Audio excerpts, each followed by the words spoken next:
अस्सलाम वालेकुम। हमारा आज का जो टॉपिक है वो है nervous and sensory system in fishes. आज की जो टॉपिक है बहुत आसान और बहुत इंटरेस्टिंग है। आपने क्या करना है, बस साथ साथ नोट्स बनाते जाना है ताकि आपका जब आप दोबारा आपको जो एग्ज़ाम वगैरह की प्रिपरेशन करनी पड़े तो दोबारा से आपको सारा लेक्चर या बुक वगैरह दोबारा से ना पढ़नी पड़े। एक ही दफ़ा मेहनत कर लो, साथ साथ नोट्स बना लो और फिर सारी ज़िंदगी के लिए आसानी हो जाएगी आपके लिए। चलिए स्टार्ट करते हैं। अच्छा, हमने नर्वस और सेंसरी सिस्टम को इकट्ठा क्यों लिखा है? क्योंकि ये सेंसरी सिस्टम और नर्वस सिस्टम एक दूसरे के साथ कनेक्ट हैं। ठीक है। अच्छा, सेंसरी सिस्टम का मतलब ये है, इसके अंदर सेंसरी रिसेप्टर्स हैं डिफरेंट जो मिलके एक सिस्टम बना रहे हैं। ठीक है। वो रिसेप्टर्स कौन कौन से हैं? अब फिश जो है वो क्या क्या चीज़ डिटेक्ट कर सकती है? ठीक है। उसके अंदर कौन कौन से रिसेप्टर्स हो सकते हैं, क्या क्या खूबियाँ हैं, क्या क्या डिटेक्ट कर सकती है? पहली खूबी है ओल्फैक्शन। फिश क्या कर सकती है? सूंघ सकती है। ठीक है। स्मेल उसको आती है फिश को। दूसरी, वो क्या कर सकती है? विजन, देख भी सकती है फिश। तीसरी क्या है? वो हेयरिंग भी कर सकती है, सुन भी सकती है। चौथी, वो बॉडी को बैलेंस भी रखती है। रिसेप्टर्स होते हैं जो बॉडी को बैलेंस रखते हैं, इक्विलिब्रियम में भी रखते हैं। ये टेम्परेचर को भी महसूस कर सकते हैं। ठीक है। सेंसरी रिसेप्टर्स होते हैं टेम्परेचर के। और लास्ट कौन है? ये टच, ये यानी महसूस भी कर सकते हैं। ठीक है। अपनी स्किन के ज़रिए वाटर जो वेव्स हैं उनको क्या कर सकती है? डिटेक्ट भी कर सकती है, महसूस भी कर सकती है। ठीक है। अब हमने देखने हैं ओल्फैक्शन के जो रिसेप्टर्स हैं ये हैं किस जगह पे, कहाँ पे पाए जाते हैं और इन सब के फंक्शन क्या है। ठीक है। हमने यानी एक आपने माइंड में ना एक मैप बना लेना, एक लिंक बना लेना जिसके जरिए आपको रट्टा ना लगाना पड़े। ठीक है। चलिए स्टार्ट करते हैं। ओल्फैक्शन का मतलब होता है सूंघना। हम किससे सूंघते हैं? नाक से। तो फिश किससे सूंघेगी? नोज से। अब जो फिश का नोज होता है ना उसको हम कहते हैं स्नोट्स। स्नोट्स किसको कहते हैं? नोज को। जो हमारी नोज की ओपनिंग है, ठीक है, और जो स्नोट्स हैं, जो फिश के नोज है उसकी जो ओपनिंग होंगी उनको हम कहेंगे नेयर्स। अब जो फिश है इसके जो रिसेप्टर्स हैं, स्नोट्स हैं ना, इनके जो नोज है वो ओपन ही होता है। कुछ फिशेज होती हैं उनका जो नाक होता है वो बंद होता है। ठीक है। तो उसकी जो एंडिंग होगी, नोज की एंडिंग क्या है? ब्लाइंड है। ब्लाइंड का मतलब क्लोज है। तो वहां पे क्या होंगे? ओल्फैक्शन के रिसेप्टर्स होंगे। ठीक है। किस जगह पे होंगे? स्नोट्स की जो एंडिंग है, ब्लाइंड एंड है, वहां पे ओल्फैक्शन के रिसेप्टर्स होंगे। ठीक है। अब ये पता तो चल गया ओल्फैक्शन के रिसेप्टर्स हैं कहाँ पे। ठीक है। अब इनका फिर इनकी लोकेशन का तो पता चल गया। अब इनका फायदा क्या है? सूंघना फिश के लिए क्यों ज़रूरी है? हमने है ना लैम्प्रे फिश के बारे में देखा था। वो क्या करती है, जब वो मैच्योर होती है ना वो समंदर से फ्रेश वाटर में चली जाती है, वहाँ पे जाकर रिप्रोड्यूस करती है ताकि ना, क्योंकि समंदर में ना बहुत ज़्यादा प्रीडेटर, कोई और फिश आकर उसके एग खा लेगी। ठीक है, कब्जा कर लेगी। तो ये क्या करती है, ये दूसरे फ्रेश वाटर में कई सैकड़ों किलोमीटर का डिस्टेंस तय करके कहाँ पे जाती है? फ्रेश वाटर में। वहाँ पे अब एग देती है, फिर एग दे के ना वापस आ जाती है। कई सैकड़ों किलोमीटर, कई हंड्रेड्स ऑफ किलोमीटर का डिस्टेंस होता है। अब इसने कई सालों बाद जब बच्चों से मुलाकात करनी होगी या देखना होगा तो अब इसको अगर इसने दोबारा फ्रेश वाटर में जाएगा तो इससे डिस्टेंस कैसे याद रहेगा, लोकेशन कैसे याद रहेगी? तो जिस जगह पे ये एग देती है ना उस जगह को हम क्या कहते हैं? Spawning site. जिस जगह पे फिश एग देती है उसको क्या कहते हैं? उस जगह उस साइड को क्या नेम देते हैं? Spawning site. ठीक है। अब जो इसकी ये जगह होगी ना, यहाँ पे एक स्पेसिफिक स्मेल होगी जो सिर्फ उसी फिश को आ सकती है, जो हर फिश के लिए डिफरेंट है। अब क्या करेगी ये? अपनी जो ओल्फैक्शन है, जो इसकी सूंघने की ताकत है, उससे ये कई हंड्रेड ऑफ किलोमीटर का जो लोकेशन है एग्जैक्ट, वो क्या करेगी? सूंघ के वहाँ तक पहुँच जाएगी। समझ आई? यानी फिश में जो स्पॉनिक साइट है इसको फाइंड करने के लिए ओल्फैक्शन की मदद लेती है फिश, ठीक है। ओल्फैक्शन से ये कई 100 किलोमीटर का डिस्टेंस तय कर सकती है। पता चला ओल्फैक्शन कितना इंपॉर्टेंट है फिश के लिए। अब जो सेकंड पॉइंट है ना हमारा, वो है विजन, देखना। हम किस चीज़ से देखते हैं? आँख से देखते हैं। तो फिश के अंदर भी क्या होगी? आई होगी। लेकिन इसकी आई है ना हमारी आई तरह है, लेकिन इसमें दो डिफरेंस है। शॉर्ट क्वेश्चन भी आ सकता है कि फिश की आई और हमारी आई में क्या डिफरेंस है। पहला कि फिश की जो आई है ना उसके अंदर कोई लीड नहीं होता, लीडलेस है। हमारी जो आई है ना इसके ऊपर लीड्स हैं जो कि आई को प्रोटेक्ट भी कर रही हैं, हमें स्लीप करने में भी मदद करती है। लेकिन अब इससे क्या पता, लीड नहीं है तो फिश सारी ज़िंदगी सो नहीं सकती। इसने सिर्फ उस वक्त सोना है जब इसकी मौत हो जानी है। ये रेस्ट करती है लेकिन सारी ज़िंदगी सो नहीं सकती। आप खुद देख लो, ये लीड अल्लाह ताला की कितनी बड़ी नेमत है हमारे लिए। अच्छा, अब जो आई है उसका जो सेकंड फंक्शन है ना, जो सेकंड डिफरेंस है जो हमसे चेंज है वो ये है, हाँ, लेंस। आपने देखा है कि जिसकी आई वीक हो, जिसकी जो फोकस नहीं कर सकते, वो क्या लगवा लेता है? लेंस लगवा लेता है, यानी ऐनक लगवा लेता है। लेंस का क्या काम होता है? फोकस करना। अब जो हम फोकस करते हैं ना, जो नेचुरल लेंसेज हैं आई के अंदर, ठीक है, वो हमारे कंट्रैक्ट करते हैं और रिलैक्स करते हैं कोई चीज़ को फोकस करने के लिए। लेकिन फिश के अंदर ऐसा नहीं होता। फिश के अंदर क्या होता है? लेंस फॉरवर्ड मूव करते हैं। कोई दूर की चीज़ देखनी है ना फिश ने, तो उसके जो लेंस हैं वो आगे की तरफ मूव करेंगे, फॉरवर्ड। और कोई नज़दीक की चीज़ देखनी है तो उसके लेंस क्या करेंगे? बैकवर्ड मूव करेंगे। ये दो डिफरेंस हैं। पहला लीडलेस है, दूसरा लेंस फॉरवर्ड और बैकवर्ड मूव करते हैं, कॉन्ट्रैक्ट रिलैक्स नहीं करते, ठीक है। ये हमने देख लिया विजन, आई से करती है। अब जो हमारा है ना थर्ड पॉइंट, वो है हेयरिंग। सुनती कैसे है? हम किस चीज़ से सुनते हैं? एयर से। तो फिश किस से सुनती होगी? एयर से। लेकिन जो फिश है ना इसके एयर डिफरेंट हैं और हमारे क्या है? हमारे एयर के 3 पार्ट्स हैं।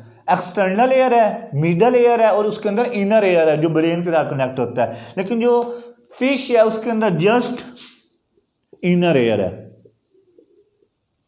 ना एक्सटर्नल एयर है ना मिडल एयर है, जस्ट इनर एयर है, ठीक है। अब इस इनर एयर के ना 3 पार्ट्स हैं। सेमी सर्कुलर कनाल्स, 3 कंपोनेंट है। पहला कंपोनेंट है सेमी सर्कुलर कनाल्स, दूसरा कंपोनेंट है ओसिकल्स, जो लास्ट है ना कंपोनेंट इनका वेस्टिबुलर सिस्टम।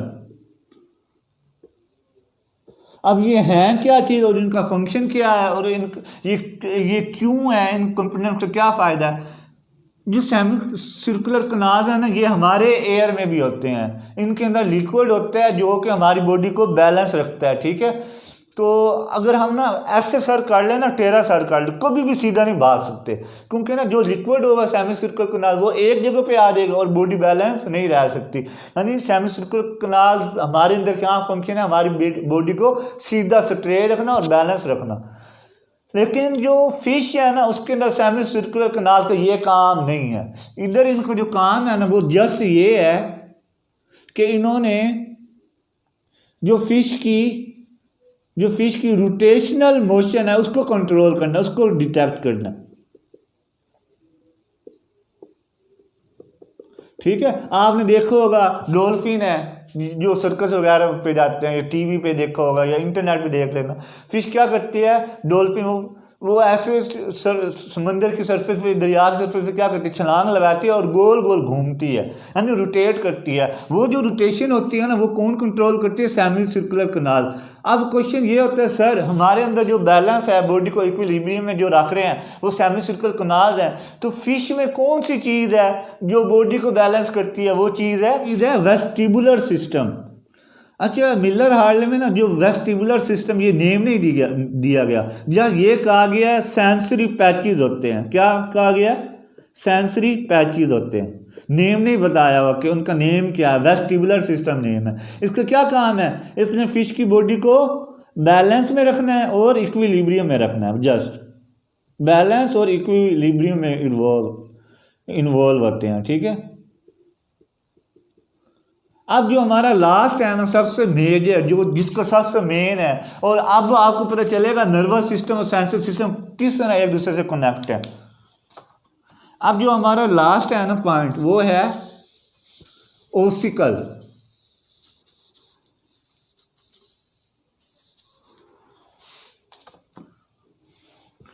ओसिकल्स, ये जो ओसिकल्स है ना, मैंने बताया इनर एयर कहाँ पे है, स्कल में, और अंदर है, अंदर क्या ब्रेन भी तो है ना फिश का। अब वो जो ओसिकल्स है ना, इसकी जो बैक साइड होगी, जो ऊपर साइड होगी, वहाँ पे होगा ब्रेन। क्या होगा? ब्रेन। और जो उसकी दूसरी साइड होगी, ये किसके साथ अटैच होगा? स्विंग ब्लैडर के साथ। सर ये स्विंग ब्लैडर से क्यों अटैच हो गया, क्या फ़ायदा है, क्या रीज़न है? ओसिकल जो होता है ये मेजर हेयरिंग में इन्वॉल्व है। ओसिकल के ज़रिए ही फिश सुन सकती है, ठीक है। कैसे सुनती है मैं बता रहा हूँ। जब आती है ना साउंड वेव्स, वाइब्रेशंस आती हैं, ठीक है, वो फिश में इंटर होती हैं ओसिकल्स के ज़रिए, ठीक है। ओसिकल वो जो वाइब्रेशन होती है ना, बहुत ज़्यादा लो फ्रीक्वेंसी की होती हैं, ठीक है, वो फिश सुन नहीं सकती, डिटेक्ट नहीं कर सकती। तो ओसिकल क्या करता है, वो जो वेव्स होती हैं, वाइब्रेशंस होती हैं, उनको स्विंग ब्लेडर में भेज देता है। स्विंग ब्लेडर का क्या है, वो बहुत बड़ी कैविटी है। आप खाली जगह पे जाओ ना, वहाँ पे जाके आवाज़ निकालो, वो एको होती है और वो फैल जाती है, एम्पलीफाई हो जाता है। स्विंग ब्लेडर का भी यही काम। जब साउंड वाइब्रेशन आएंगी ओसिकल्स में, ओसिकल्स क्या करेगा, स्विंग ब्लेडर में भेज देगा। स्विंग ब्लेडर क्या करेगा, उन वाइब्रेशन को क्या करेगा, एम्पलीफाई कर देगा, इन्हांस कर देगा, उनको इंक्रीज कर देगा उनका वॉल्यूम। तो ये ठीक है, इंक्रीज हो गया वॉल्यूम। अब वो दोबारा ओसिकल्स के ज़रिए ब्रेन के पास चली जाती हैं। ब्रेन अंदाज़ा लगाता है जो आने वाली साउंड है, ठीक है, वो किस चीज़ की है, कोई शिकारी की तो नहीं है आवाज़, ठीक है, तो वो उससे क्या करता है, डिटेक्ट करता है। ओसिकल का फंक्शन समझ आ गया। अब पता चला नर्वस सिस्टम और सेंसरी सिस्टम क्यों एक दूसरे से इन्वॉल्व है। अब हमने सेंसरी सिस्टम सारा डिटेल में डिस्कस कर लिया। अब जो हमारा मेन टॉपिक है ना, वो है नर्वस सिस्टम। नर्वस सिस्टम, दिमाग किस तरह काम करता है फिश के अंदर। बहुत इजी है, बहुत इजी है। बस आपने ना नोट्स बनाते रहना और फोकस से ना सुनना है। नर्वस सिस्टम में होता है ब्रेन और स्पाइनल कॉर्ड और जो बाकी न्यूरॉन्स होती हैं वो। लेकिन जो फिश है ना, उसके अंदर जो ब्रेन होता है सेम जिस तरह हमारे अंदर है, और स्पाइनल कॉर्ड होता है सेम जिस तरह हमारे अंदर है, लेकिन न्यूरॉन्स नहीं है। पेरिफेरल न्यूरॉन्स जो होती हैं वो क्या, नर्व और न्यूरॉन्स से कौन सा सिस्टम बनता है, पेरिफेरल नर्वस सिस्टम, वो फिश के अंदर नहीं है। उसकी जगह पेरिफेरल नर्वस, ये सेंट्रल नर्वस सिस्टम होता है, और पेरिफेरल जो न्यूरॉन्स और नर्व से बना होता है। फिश के अंदर न्यूरॉन्स और नर्व नहीं है। उसकी जगह कौन सा सिस्टम है, लेटरल। न्यूरॉन्स और नर्वस, पेरिफेरल नर्वस सिस्टम का क्या काम होता है, ब्रेन से सारी जो न्यूरॉन होती हैं बॉडी में फैल जाती हैं। तो पूरी बॉडी में कहीं भी कोई सेंसेशन हो ना, और वो रिसेप्टर्स के ज़रिए, न्यूरॉन्स के ज़रिए दिमाग तक पहुंच जाती है।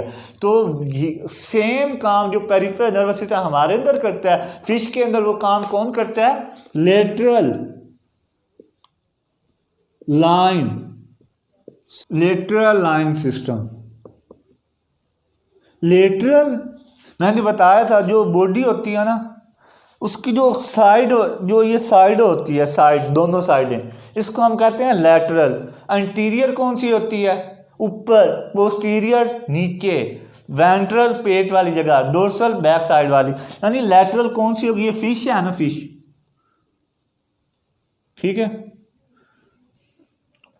इसकी जो ये साइड है, इस साइड पे भी दो साइडें होंगी ना, इस साइड पे भी होगी, इस साइड पे भी होगी, ठीक है। वहाँ पे ये जो होगा ना ब्रेन, वहाँ पे एक ब्रांचिंग सिस्टम होगा जो कि लेटरल, जो फिश की लेटरल साइड पे पूरी बॉडी में इस साइड से भी और दूसरी साइड से भी क्या हुआ होगा, एक लाइन की शक्ल में इस तरह फैला हुआ होगा। इस सिस्टम को क्या कहते हैं, जो ब्रेन से इवॉल्व हो रहा है, उसे कहते हैं लेटरल लाइन सिस्टम फिश के अंदर। अब जो इसका फ़ायदा क्या है, आपको पहले मैं बता चुका हूँ, ये जो है ना लेटरल लाइन सिस्टम, जो एपिडर्मस है, जो स्किन है, एपिडर्मस किसको कहते हैं, बॉडी को, स्किन को, उसके नीचे ये फैला हुआ, उसके नीचे ये लाइन की शक्ल में मौजूद होगा। अब जो एपिडर्मस है ना, उसके अंदर होती हैं कनाल्स, ठीक है, एपिडर्मस की जो कनाल्स हैं वो, अच्छा जो ये लेटरल लाइन सिस्टम है ना, इसके अंदर होंगी पिट्स, क्या होंगी, पिट्स, पिट्स के अंदर होंगे सेंसरी रिसेप्टर्स,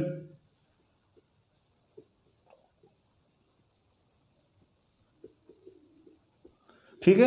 अब जो ये लेटरल लाइन सिस्टम है ना, ये स्किन के नीचे है, स्किन बनी होती है एपिडर्मिस, ठीक है, और स्किन के अंदर होंगी कनाल्स, वो जो कनाल्स है ना इन पिट्स के साथ अटैच होंगी, और ये पिट्स कहाँ पे हैं, लेटरल लाइन सिस्टम में है, ठीक है।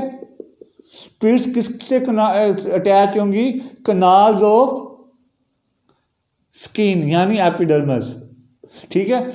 अब बाहर से आ रही है वाटर वेव्स, वो फिश की बॉडी के पास से गुजरेंगी, ठीक है, डिटेक्ट टच करेंगी, तो उसकी जो स्किन है वो, तो उसकी जो कनाल्स हैं स्किन की वो अटैच हैं पिट्स के साथ, पिट्स के अंदर हैं सेंसरी रिसेप्टर, तो ये जो उनकी है, जो ये वाटर मूवमेंट्स हैं, जो वाटर की जो वेव्स हैं, ये क्या करेंगी, स्किन के ज़रिए रिसेप्टर तक पहुंचेगी, और जो रिसेप्टर है वो किसके साथ अटैच है, ब्रेन के साथ। इस तरह जो वाटर वेव्स हैं उनकी डिटेक्शन कहाँ पे पहुंच जाती है, ब्रेन डिटेक्ट कर लेता है। इस तरह बॉडी के किसी हिस्से में भी ना वाटर वेव्स आके डिटेक्ट होंगी तो ब्रेन तक पैगाम पहुंच जाएगा। अब इसका फ़ायदा क्या है, ठीक है, पता तो चल गया लेटरल लाइन सिस्टम क्या, लेटरल साइड में फैला हुआ सिस्टम होता है जो कि ब्रेन की ब्रांचेस से स्टार्ट होकर पूरी बॉडी में फैला होता है, ठीक है। अब जो ये वाटर मूवमेंट्स डिटेक्ट हुई हैं, इसका फ़ायदा क्या है, अब इसकी जो इर्द गिर्द की जो स्पेस है ना, यहाँ पे कोई प्रीडेटर जब आया, प्रीडेटर उसने क्या किया है, उसने वेव्स प्रोड्यूस की हैं। ये वेव्स जब ये वाटर वेव्स फिश की बॉडी से क्या करेंगी, पास करेंगी ना, तो फिश डिटेक्ट करेगी, इनकी स्ट्रेंथ देखेगी, यानी कितनी ज़्यादा वेव्स हैं, इसको अंदाज़ा हो जाएगा। अगर ज़्यादा वेव्स आ रही हैं तो इससे पता चलेगा कोई प्रीडेटर आ गया है, पानी में कोई प्रीडेटर आया, तो ये क्या करेगी, भाग जाएगी। अगर कोई प्रे होगा, कुछ स्मॉल कोई चीज़ होगी, तो ये जब वाटर वेव इसके पास से गुजरेंगी ना बैक साइड से, तो इससे पता चल गया बहुत स्मॉल सी वेव्स आ रही हैं, यानी कोई छोटा प्रे है, तो ये उसे क्या करेगी, डिटेक्ट करेगी। इस तरह इसको डिफेंस में भी हेल्प करती है और न्यूट्रिशन में भी हेल्प करती हैं वाटर वेव्स। बस ख़त्म हो गया। हाँ, एक और काम भी है, इन जो पिट्स हैं ना, इसका एक और काम है, ये साउंड कि जो लो फ्रीक्वेंसी ब्रेन के साथ अटैच है ना, साउंड की जो लो फ्रीक्वेंसी वेव्स होती हैं वो भी डिटेक्ट करता है। ठीक हो गया, दो काम है, साउंड भी डिटेक्ट करता है और वाटर मूवमेंट जो वाटर की वेव्स होती है वो भी डिटेक्ट करता है। अब हमारा ये टॉपिक मुकम्मल हो चुका है। अब आपका कोई क्वेश्चन भी है ना इस टॉपिक के रिलेटेड, मुझे नीचे ज़रूर बताया करें कमेंट में। पहले भी बता चुका हूँ कि जो जिन्होंने ज़िंदगी में कामयाब होना होता है ना, हमेशा वही थिंक करते हैं और वही क्वेश्चन करते हैं। साइंटिस्ट, अगर ये आपने एबिलिटी अपने अंदर परमानेंट बना ली तो आप साइंटिस्ट भी बन सकते हैं, ठीक है। तो आपने ज़रूर कोई भी क्वेश्चन है, ठीक है, आपने कमेंट में मेरे से ज़रूर पूछना है, ठीक है। अपना ख्याल रखिएगा। अल्लाह हाफिज़।